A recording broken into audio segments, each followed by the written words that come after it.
Anunnaki. Their home world is planet Nibiru, in a parallel dimension.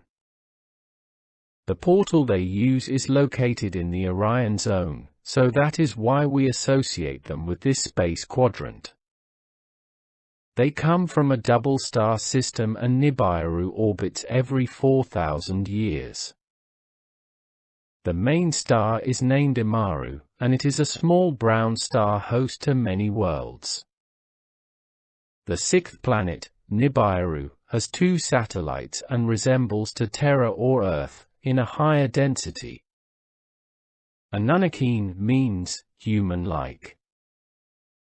Although they are a reptoid cold-blooded life form, they resemble Terrans or humans but slightly taller, 2.5 meters or 8 feet, and more muscular. No hair, white skin. They have a very structured society in which females play an important role in politics and power, although the males rule above all. They reproduce by eggs. They are known to be among the most advanced societies regarding to genetic engineering.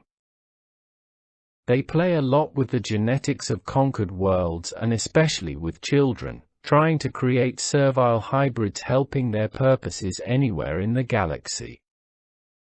Anunnaki have been the source and spreading of great genetic biodiversity and racial confusion throughout this galaxy. For these reasons, they are great enemies of the Lyrans, but as well of the Chakar or Alpha Draconian Empire.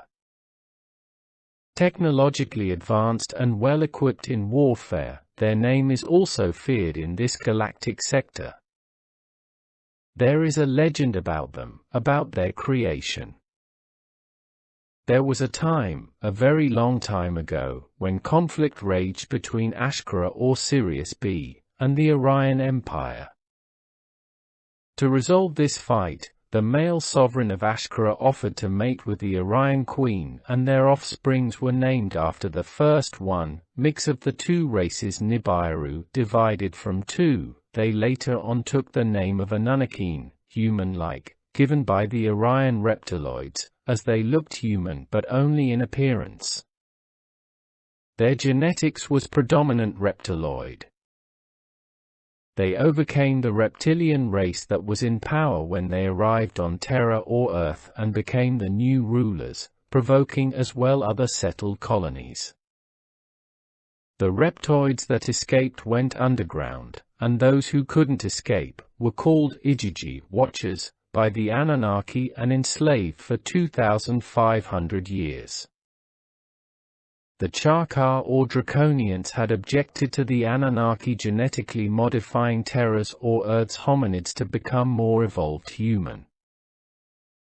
The Anunnaki eventually left Terra or Earth, but before they did, they genetically engineered a large group of human specimens to a diminished level of consciousness in order to have a race of slaves to mine mainly the gold and other resources for them.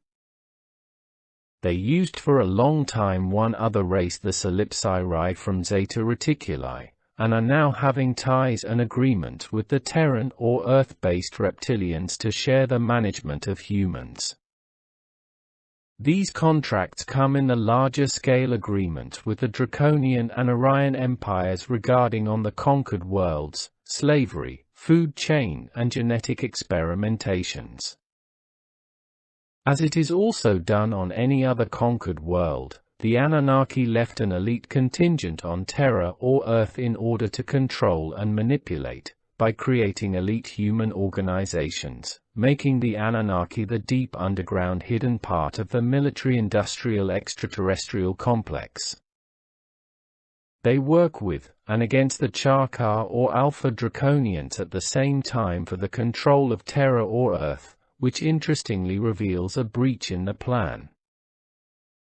Both work in cooperation to influence the long-term human evolution and consciousness through systems and elite institutions, religious fundamentalism, patriarchal domination and a cult of greed and violence, but they also are in competition against each other for the ultimate ownership of the planet, and this is where a big breach is.